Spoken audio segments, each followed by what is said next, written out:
Sisi yang lain teman-teman sekalian, semenjak umat Islam menerapkan Islam itu, kita hidup mulia. Dan kita ini umat Islam pemimpin dunia. Saya ulangi. Kita ini umat Islam. Pada saat menerapkan hukum Allah, kita memimpin dunia.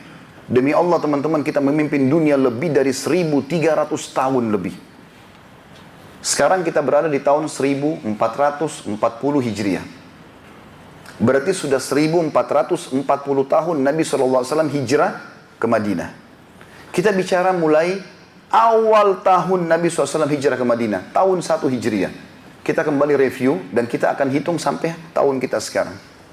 Tahun 1 Hijriah teman-teman, Nabi SAW hijrah ke Madinah dengan sahabat yang ikut dengan beliau dari Mekah, 73 orang. Maaf, 70 orang. 83 orang dari 153 orang yang beriman dengan Nabi SAW di Mekah. Karena di Mekah ditindas, disiksa, tidak boleh beriman. Siapa saja yang mengganggu orang Islam, bahkan membunuh Muhammad Hatta tidak dihukum oleh Quraisy. 83 orang hijrah ke Ethiopia, ke Habasyah. Nabi SAW hijrah ke Madinah, tapi sebelumnya beliau pernah mengutus seorang da'i yang sangat luar biasa, Mus'ab bin Umair radhiyallahu anhu, lalu menjadi penyebab masuk Islamnya penduduk Madinah. Disambutlah di Madinah, mulai tahun 1 Hijriah.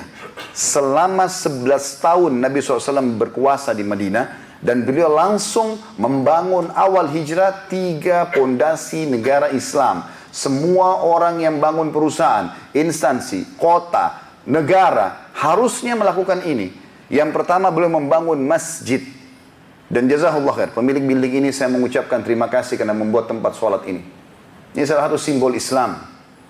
Karena pertama sekali dilakukan oleh Nabi SAW bangun Masjid Quba sebelum aktivitas yang lain. Biar ada simbol Islam dan di mana umat Islam berkumpul 1 hari 5 waktu menyembah Tuhannya. Yang kedua, beliau mempersaudarakan antara muhajirin dan ansar.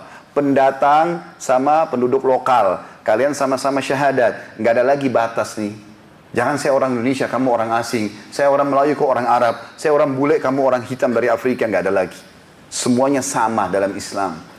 Ukhuwah dijalin.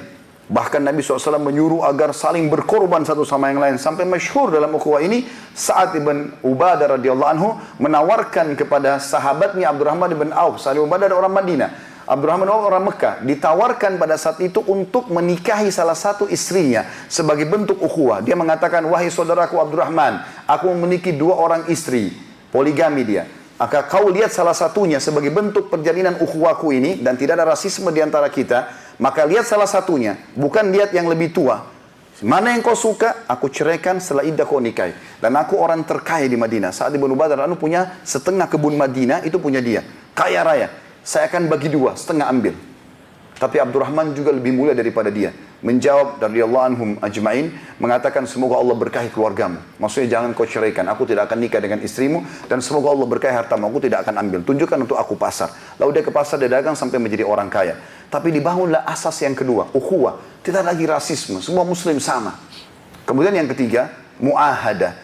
Kesepakatan damai antara umat Islam dengan non-muslim. Sama-sama menjaga Madinah, keamanan, tidak saling mengganggu.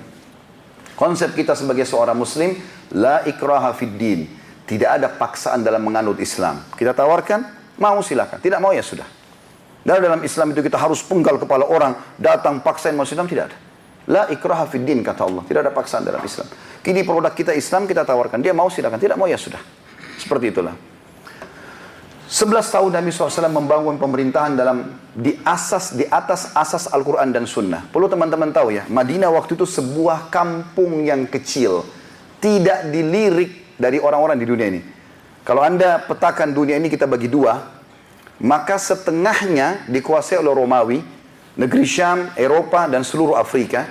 Setengahnya lagi bagian Asia, Rusia, Afghanistan, India, semuanya dikuasai oleh orang-orang Persia. Tengah-tengahnya Timur Tengah. Nggak ada yang mau masuk menguasai Timur Tengah. Mereka anggap Timur Tengah itu padang pasir, nggak ada apa-apanya. Madinah penghasilannya cuma kurma.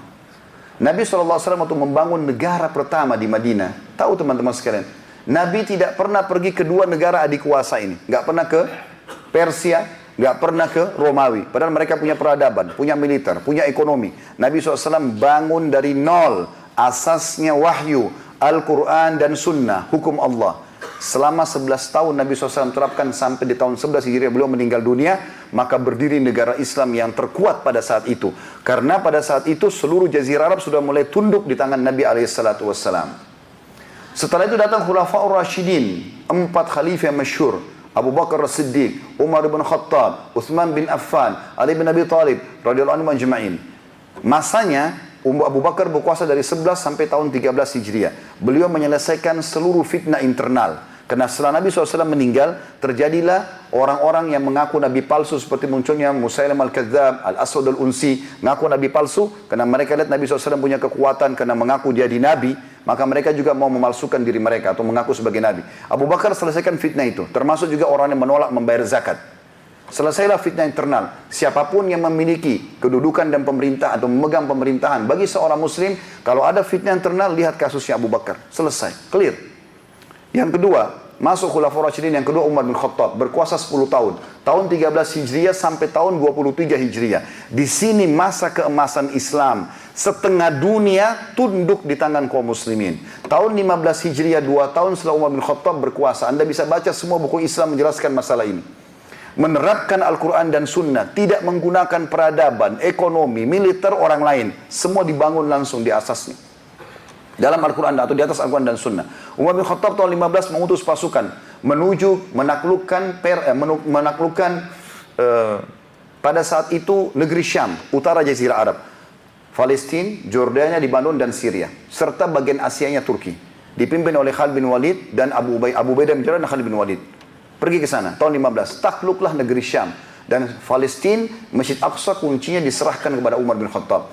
Di tahun 16 Hijriah, beliau bentuk pasukan, dipimpin oleh Sa'ad bin Abi Waqqas, radhiyallahu anhu dengan 30.000 pasukan. Tadi ke negeri Syam 12.000. 30.000 pasukan. Beliau iklankan, siapa muslimin yang mau berjihad, ayo silakan. Semua berkumpul 30.000 orang. Serang Persia. Persia pada saat itu teman-teman memiliki kekuatan militer yang luar biasa. Orang-orangnya tinggi kekar, terlatih militer luar biasa. Bahkan ada di antara mereka yang bisa melempar tombak, atau melempar anak panah menembus dinding-dinding bangunan karena kuatnya. Tapi didatangi oleh kaum muslimin dari Badui, tidak ngerti apa-apa, tidak tahu main pedang, tidak tahu segala macam, bergabung dalam pasukan jihad karena ingin menyebarkan agama Allah, bergabung. 30.000 mengalahkan 240.000 pasukan Persia di peperangan yang masyhur sekali pada saat itu, ya. Dikenal dengan perang Qadisiyah. Kemudian waktu di negeri Syam tadi perang Yarmuk dikenal. Takluklah Persia. Bayangkan teman-teman, Persia waktu itu seluruh Rusia, seluruh Afghanistan, dan seluruh juga Iran dan Irak. Itu semua Persia. Takluk di tangan muslimin pada saat itu. Dan diganti hukum mereka dengan hukum Islam. Di tahun 20 Hijriah, Umar bin Khattab mengutus lagi Amr bin As radhiyallahu anhu menembus Mesir, wilayah Afrika. Sekarang utara Jazirah sudah ditaklukkan, kemudian timur sudah ditaklukkan, sekarang tinggal barat. Maka pergilah Amr bin As hanya dengan 8.000 orang. Tembus Mesir, takluk. Begitu Mesir tunduk atau takluk, seluruh Afrika Utara, Mesir, Tunis, Jazair, Maroko takluk semua. Afrika semua terbuka Islam pada saat itu. Tahun 20 Hijriah. Hanya masa kejayaan Umar bin Khattab sampai di situ, 23 tahun dari masa hijrah Nabi, setengah dunia di bawah kekuasaan muslimin. Waktu itu teman-teman belum ada ilmu akuntansi. Belum ada laptop, belum ada internet, belum ada semuanya. Apa yang sahabat lakukan dalam menghitung dan menata pemerintahan, ekonomi? Qala Allah dan qala Rasul. Banyak kita menganggap Al-Quran dan Sunnah tidak menjelaskan masalah ekonomi, tidak menjelaskan masalah politik, tidak menjelaskan masalah sosial. Ini kedangkalan pemahaman dan kebodohan. Allah yang menciptakan kita sudah menurunkan semua. Dan fakta lapangan, sejarah tidak akan pernah dusta, memang kita menguasai dunia pada saat itu. Umar bin Khattab meninggal tahun 23, muncul khalifah yang ketiga Utsman bin Affan, berkuasa dari tahun 23 sampai 37 Hijriah. Perhatikan dari tahun 1 sampai nanti kita rentet tahun kita sekarang. Tahun 37 ini semua Utsman bin Affan memakmurkan kaum muslimin. Menjaga wilayah-wilayah umat Islam yang sudah begitu luas. Lalu disebarluaskanlah para sahabat, para ulama untuk mengajarkan Islam ke seluruh wilayah. Lahirlah akhirnya di wilayah-wilayah Persia seperti ke-6 ulama hadis. Walaupun nanti lahir setelah zamannya Utsman bin Affan, di zaman tabi'in. Tapi lahir pada saat itu teman-teman sekalian. Imam Bukhari, Imam Muslim, Abu Dawud, Tirmidzi, An-Nasai, Ibnu Majah. Ini semuanya lahirnya dari wilayah Persia. Bukan orang-orang Arab, karena pembinaan di kalangan para ulama. Begitu juga dengan lahirnya banyak ulama-ulama yang lain di Mesir dan di tempat-tempat lain seperti negeri Syam. Maka tersebar Islam pada saat itu dan makmur sekali. Setelah meninggal, Karena makin luas wilayah kaum muslimin, terjadi fitnah internal lagi, maka Ali bin Abi Thalib memimpin dari tahun 37 sampai 40 Hijriah, 3 tahun menyelesaikan fitnah internal lagi. Cuma agak berbeda. Kalau Abu Bakar tadi 2 tahun menyelesaikan internal orang-orang yang mengaku sebagai nabi palsu, orang kafir mau menyerang Islam. Kalau di zaman Ali bin Abi Thalib dari kaum muslimin, muncul namanya kaum Khawarij, mengkafirkan sama kaum muslimin, memerangi umat Islam, membakar masjid, dihukumlah oleh Ali bin Abi Thalib. Maka selesai Ali meninggal, amanlah waktu itu. Sudah sampai tahun 40 Hijriah. Berdiri kerajaan pertama dalam Islam namanya dinasti Umayyah. Berkuasa dari tahun 40 Hijriah, dibangun oleh sahabat yang mulia Muawiyah bin Abi Sufyan radhiyallahu anhu. Beliau jadi gubernur 20 tahun di zaman Utsman bin Affan, dan juga beliau atau sampai Ali bin Abi Thalib, dan beliau sempat menjadi khalifah selama 20 tahun. Kekuasaan dinasti ini dari tahun 40 Hijriah sampai 132 Hijriah. Masa ini masa keemasan. Ibu kota kita dulu di negeri Syam, di Syria. Sampai sekarang masih banyak peninggalan kerajaan-kerajaan dinasti Umayyah. Di sini lahir para ulama-ulama hadis itu tadi, yang saya bilang. Imam Bukhari, Imam Muslim, bahkan Imam 4 madhab lahir dalam dinasti ini. Ya, lahirnya Imam Abu Hanifah yang meninggal tahun 150 Hijriah. Pada saat tahun lahirnya Imam Syafi'i, kemudian adanya Imam Malik yang meninggal tahun 179 Hijriah, ada Imam Syafi'i lahir tahun 150, ada Imam Ahmad 240 sekian. Maka lahirlah 4 imam madhab yang kita sekarang pegangi madhabnya di masa kejayaan ini. Dan pada saat itu teman-teman, tidak ada satupun kerajaan-kerajaan dunia berani mengganggu kaum muslimin, karena kekuatan luar biasa. Setelah runtuh tahun 132 Hijriah, tentu kalau saya rentet sejarahnya ini akan sangat panjang. Ini khutbah Jumat saya harus ringkaskan. Maka teman-teman berdiri setelahnya dinasti Abbasiyah dari tahun 132 Hijriah sampai 656 Hijriah. Kita bayangkan di sini sudah ratusan tahun sampai tahun 656 Hijriah, dan tidak runtuh kerajaan ini kecuali di masa datangnya kerajaan Mongolia atau suku Tatar yang menaklukkan Islam di Irak pada saat itu. Dan di sini juga lahir banyak sekali ulama-ulama dunia dari kalangan muslimin. Kemudian setelah itu teman-teman, runtuh kerajaan Islam, berdiri dinasti yang terakhir dikenal dengan dinasti Utsmaniyah di Turki. Yang kita kenal dengan kerajaan Ottoman ya. Ini berdiri dari tahun 670 Hijriah sampai kurang lebih 93 tahun yang lalu saja. Jadi berubah dari khilafah Islamiyah, kerajaan Islam melakukan Islam itu Turki, menjadi republika meninggalkan hukum Islam tahun 1924 Masehi. Kita sekarang di tahun 2019, kurang lebih 94 tahun yang lalu. Teman-teman tahu nggak, 94 tahun inilah kita jauh dari agama kita, jauh dari syariat Islam, sehingga kita tidak memimpin dunia. Waktu zaman Utsmaniyah teman-teman sekalian, kalau kapal-kapal perangnya Muslim Utsmaniyah lewat, maka tidak ada satupun di Eropa gereja berani membunyikan loncengnya karena takut mengganggu umat Islam. Banyak muncul khalifah-khalifah yang masyhur, di antaranya adalah sabda Nabi SAW, kalian akan menembus Konstantinia, ya, benteng yang ada di wilayah Eropanya Turki, yang hanya takluk. Kata Nabi SAW, ini waktu Nabi masih hidup, Nabi SAW sampaikan, nanti kalian umat Islam akan menembus Konstantinia itu. Ingat, sebaik-baik pemimpin-pemimpin yang ada pada saat itu, dia terbaik dari umatku, dan sebaik-baik pasukan yang ada pasukan pada saat itu di tangan Muhammad bin Murad Al-Fatih rahimahullah. Seseorang yang lahir dari tangan ayahnya Sultan Murad yang sangat saleh, lahirlah juga anak saleh ini. Dia menembus Konstantinia di umur 25 tahun dan berhasil merebut seluruh Turki, wilayah Eropa pada saat itu. Dan dia menerapkan kemakmuran yang luar biasa. Datang cucunya yang kesekian, Sulaiman Al-Kanuni, masyhur sekali. Sampai kekuatan militer umat Islam tidak pernah dikalahkan dalam peperangan. Dan cukup banyak peperangan melawan Eropa yang hanya dengan beberapa hitungan menit kalah semua pasukan-pasukan koalisi Eropa pada saat itu. Kekuatan militer, ekonomi luar biasa. Pada zaman itu teman-teman, ratu-ratu dunia seperti Ratu Austria dan yang lainnya itu memakai cadar karena mencontohi ratu-ratu muslim yang ada di khilafah Utsmaniyah pada saat itu. Dan mereka menganggap ratu tidak boleh dilihat mukanya oleh orang sembarangan. Padahal mereka non-muslim, mereka menjadikan simbol Islam sebagai pegangan mereka. Bahkan kalau ada anak muda di Eropa pada saat itu, kalau bisa bahasa Arab, lamarannya langsung diterima, walaupun Nasrani melamar Nasrani, karena dianggap bahasa Arab sebuah peradaban yang sangat maju pada saat itu. Saudaraku seiman, mana kita dari sejarah umat Islam ini? Mana kita dari sejarah-sejarah gemilang yang luar biasa ini?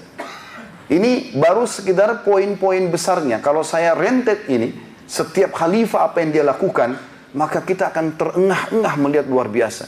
Para ilmuwan teman-teman di zaman kejayaan Islam di Spanyol, tahu nggak yang memunculkan ilmu matematika pertama yang dikenal sampai sekarang adalah seseorang yang bernama Abdul Jabbar. Maka dikenal dengan ilmu Al-Jabar. Itu Abdul Jabbar Muslim dari Spanyol. Yang menemukan pertama pesawat, akhirnya jadi pesawat seperti sekarang, itu juga seorang muslim. Yang menemukan aliran listrik seorang muslim. Semuanya ini muslim-muslim dari Spanyol. Yang akhirnya dikembangkan oleh para ilmuwan di Eropa setelah terjadi penjajahan besar umat Islam. Barulah mereka mengubah, menghapus dari sejarah tokoh-tokoh Islam ini dan mengatakan seakan-akan mereka lah yang telah mengembangkan semua itu. Teman-teman sekalian, baca kisah Al-Jaziri. Ketik di Google sebentar pulang dari Jumat ini, kisah seorang ilmuwan muslim Al-Jaziri. Apa yang dia lakukan dari Spanyol? Kisah tadi yang saya sebutkan nama-namanya Al-Jabbar. Ada lagi nama seseorang, subhanallah saya tidak terlintas sekarang. Seseorang yang menemukan penerbangan pertama umat Islam. Sejarahnya semuanya ada dari Spanyol. Jadi ilmu pengetahuan pun sekarang yang berkembang dari umat Islam bibitnya. Baru kemudian dikembangkan oleh orang non-muslim. Sayangnya kita malah berkelibat dengan orang-orang non-muslim. Saya subhanallah berapa kali berbicara dengan beberapa pejabat pemerintah kita. Kalau pas ketemu momennya, lalu saya mengatakan, Pak, kenapa Indonesia ini dan negara-negara Islam yang lain masih kiblatnya kepada negara-negara non-muslim? Maaf, saya bahasakan. Kita kiblatnya ke Amerika, banyak ke Eropa. Kenapa? Karena dianggap negara-negara yang berkuasa. Tahu nggak Pak, saya bilang, negara-negara yang kita anggap berkembang dan adik kuasa itu berkiblat pada Timur Tengah. Mereka minta bantuan dan uang, ajak investasi, Saudi, Qatar, Bahrain, negara-negara Islam.